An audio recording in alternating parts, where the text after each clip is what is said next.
सज धज कर जब मौत की सहजादी आएगी, सज धज कर जब मौत की सहजादी आएगी, ना सोना काम आएगा ना चांदी आएगी, ना सोना काम आएगा ना चांदी आएगी।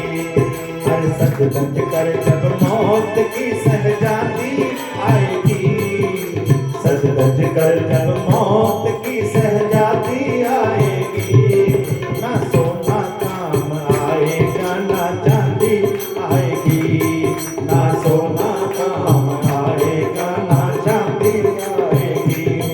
अरे छोटा सा तो इतने बड़े अरमान है तेरे, छोटा सा तो इतने बड़े अरमान है तेरे, और मिट्टी का तो सोने के समान है तेरे, मिट्टी का तो सोने के समान है तेरे।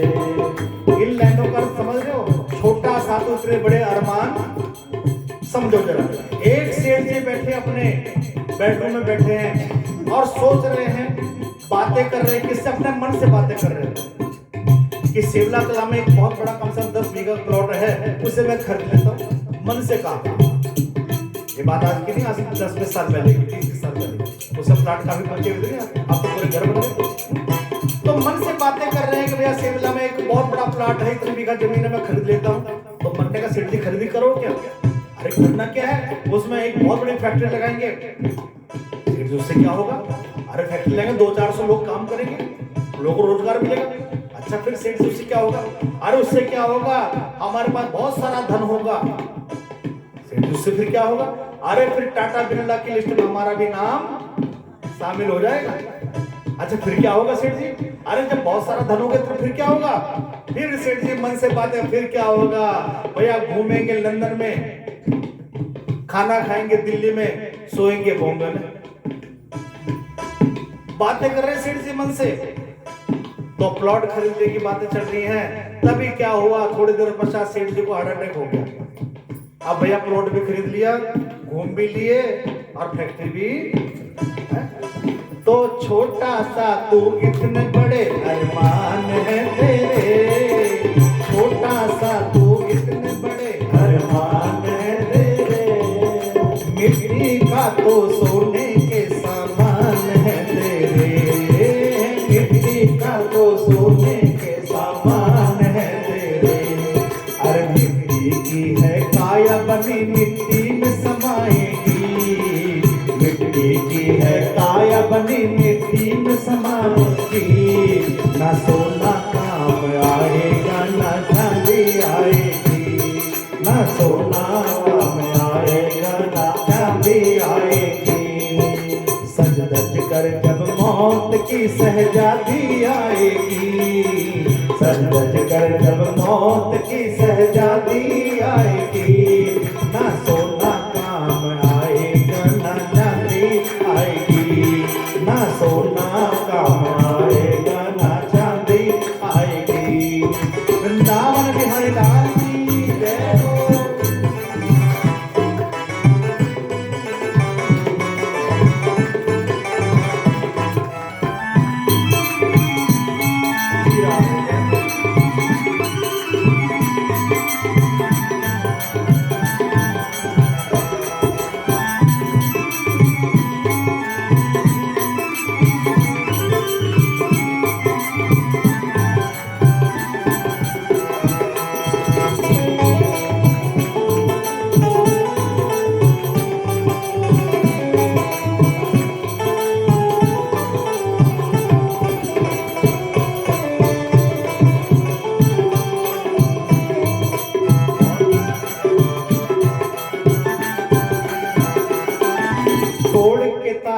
पिंजरे का उड़ जाएगा पंछी, तोड़ के ताला पिंजरे का उड़ जाएगा पंछी, माया भ्रम और बंधन छोड़ जाएगा पंछी, माया भ्रम और बंधन छोड़ जाएगा पंछी।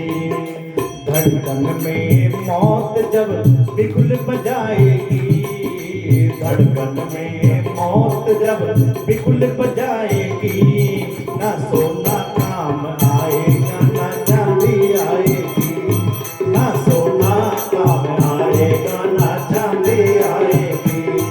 अरे सच सच कर जब मौत की सहजादी आएगी, सच सच कर जब मौत की सहजादी आएगी, ना सोना काम आएगा ना चांदी आएगी, ना सोना काम आएगा ना चांदी आएगी। राधा रानी सरकार की जय हो।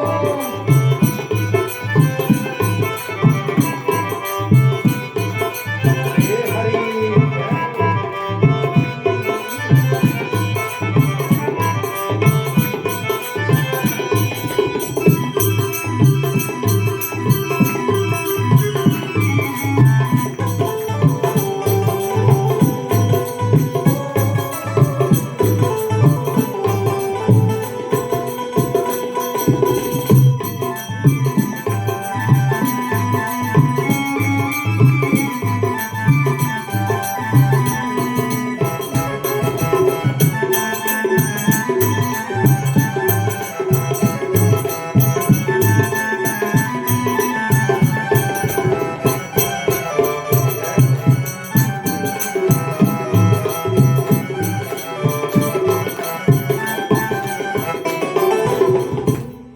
कोठी रहे बगिया रहे बंगला वहीं रहे, कोठी रहे बंगला रहे बगिया वहीं रहे, पिंजरा रहे पंछी नहीं सामान वहीं रहे, पिंजरा रहे पंछी नहीं सामान वहीं रहे।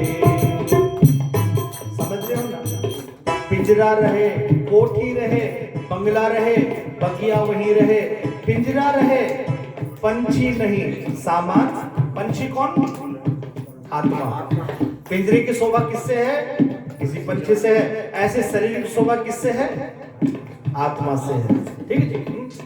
कोठी रहे बंगला रहे बगिया वहीं रहे, कोठी रहे बंगला रहे बगिया वहीं रहे, पंछी रहे पिंजरा रहे पंछी नहीं सामान वहीं रहे, पिंजरा रहे पंछी नहीं सामान वहीं रहे। कब? अरे तन का चोला आत्मा जब छोड़ जाएगी, तन का चोला आत्मा जब छोड़ जाएगी, ना सोना काम आएगा ना चांदी आएगी, ना सोना काम आएगा ना चांदी आएगी। अरे सच सच कर जब मौत की सहजादी आएगी, सच सच कर जब मौत की सहजादी आएगी, ना सोना काम आएगा ना चांदी आएगी, ना सोना काम आएगा ना चांदी आएगी, ना सोना काम आएगा ना चांदी आएगी, ना सोना काम आएगा ना चांदी आएगी। अब बोलो राधे राधे। आओ से बोलो। ना सोना काम आएगा ना चांदी। अभी गत वर्ष आप देख सकते कितना भयंकर समय था, कुछ भी काम नहीं आया। पिछले साल ऐसा विकट समय था, ऐसा विकट समय शायद आपने कभी जीवन में कभी नहीं देखा होगा। और लगभग 100 साल बाद ऐसा विकट समय आता है, ऐसा हमारे बड़े बुजुर्ग कहते हैं। 100 साल के बाद तो सज धज कर जब मौत की सहजादी आएगी, न सोना साथ जाएगा ना चांदी जाएगी। तो इसलिए दुनिया के सारे काम करने हैं, लेकिन उस 25वें का भी स्मरण रखना है। 25वां कौन? वह आत्मा, उसका भी ध्यान रखना है। ठीक। और ये भागवत का जो सार है वही तो मैंने आपको कथा सुनाई है, ये भागवत का सार है कि सारे काम करो, लेकिन आत्मा का भी ध्यान रखो, क्योंकि जब आपका ध्यान आत्मा पर रहेगा तो परमात्मा पर भी ध्यान कभी ना कभी चला ही जाएगा। तो ब्रह्मा जी ने सर्वप्रथम मानवीय सृष्टि का निर्माण किया है, जिसमें एक स्त्री और पुरुष का जोड़ा बनाया है, मनु और शत्रुपा। उससे पहले ब्रह्मा जी ने सनंदन, सनातन, संत कुमार, 4 ऋषि कुमार बनाए, जाओ सृष्टि निर्माण करो, लेकिन चारों के चारों तपस्या करने चल दिए। ऋषि बनाए, 10 ऋषि बनाए, लेकिन उनको नारद जी ने समझाया कहाँ चक्कर में पड़ रहे हो, ठीक है, क्यों दुख उठाना चाहते हो, जाके भगवान का भजन करो। एंड में ब्रह्मा जी ने मनु और शत्रुपा, एक स्त्री और पुरुष का जोड़ा बनाया। पुरुष का नाम था मनु, स्त्री का नाम शत्रुपा। तो हम सब राजा मनु की संतान हैं, इसलिए हम सब मनुष्य कहलाए हैं, ठीक। तो उन मनु शत्रुपा के यहाँ पर कौन उत्पन्न हुए? उनके 2 पुत्र उत्पन्न हुए, प्रियव्रत और उत्तानपाद। 3 कन्याएं उत्पन्न हुई, आकुति, देवहूति और प्रसूति, ठीक। अब देखो कैसा सुंदर परिवार है राजा मनु का। मैं कल आपको चर्चा कर रहा था, डार्विन की उसकी चर्चा कर रहा था कि डार्विन ने बताया कि पहले इंसान बंदर था। बंदर नहीं था भाई, सबसे पहले इंसान मनुष्य था, परमात्मा ने बनाया है। और इस धरती पर सबसे पहले स्त्री पुरुष का जोड़ा कौन आया? वह है राजा मनु और शत्रुपा। उन्हीं से सृष्टि प्रसंग आगे चला है, ठीक। तो उनके यहाँ पर 2 पुत्र हैं, प्रियव्रत, उत्तानपाद। 3 कन्याएं हैं, आकुति, देवहूति, प्रसूति।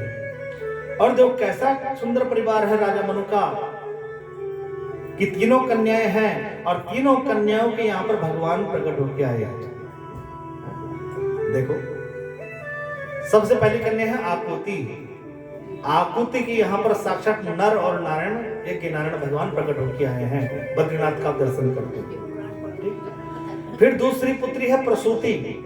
उनकी यहाँ पर उनका विवाह दक्ष प्रजापति के साथ हुआ, जिनके यहाँ पर भगवती, पराम्बा, जगदम्बा, सती प्रकट होकर आई है। और तीसरी पुत्री है आकुति, देवहूति है, तीसरी पुत्री देवहूति, जिनके यहाँ पर साक्षात भगवान कपिल प्रकट होकर आए हैं। बोलो कपिल भगवान की। और जब कपिल भगवान आए तो उन्होंने अपनी माता को बहुत सारा ज्ञान दिया।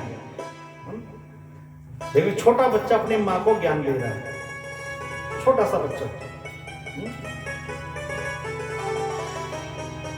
ज्ञान की कोई सीमा नहीं है, कोई भी गुरु बना सकता है, जरूर नहीं कि कोई दाढ़ी वाले बाबा जी गुरु होंगे। एक छोटा बच्चा भी हम सबको बहुत सारी बातें सिखा सकता है। तो कपिल भगवान ने अपनी माता को बहुत सारा ज्ञान दिया कि माँ, ये जो मन है यही बंधन और मोक्ष की चाबी है। ये चाबी है किसकी? स्वर्ग की चाबी और नरक की चाबी है। बस सिर्फ फर्क इतना है, जैसे चाबी से आप घुमाते हो, एक इधर घुमाओ ताला खुल जाता है और इधर घुमाओ ताला बंद हो जाता है। तो ऐसी स्वर्ग और नरक की चाबी कौन है? ये मन ही स्वर्ग और नरक की चाबी है। तो बेटा इस मन को कैसे कंट्रोल में किया जाए? तो वहां पर कपिल भगवान कहते हैं, माँ इस मन को कंट्रोल करने का साधन है वह सत्पुरुषों का संग, संतों का संग, क्योंकि जैसा करेंगे संग वैसा करेगा। जैसे हम किसी पीने वाले का संग करेंगे, भले हमारा मन नहीं है, लेकिन कभी ना कभी ना कोई ऐसा कारण बन जाएगा कि कहने का आदत पड़ ही जाएगा। बीड़ी पीने वाले का संग करेंगे, कभी ना कभी एक सुट्टा लगा ही लेंगे। तो ऐसे ही संतों का संग करेंगे तो कभी ना कभी हमारे मुंह से भगवान का नाम निकलेगा ही निकलेगा। लेकिन बेटे पता कैसे चलेगा?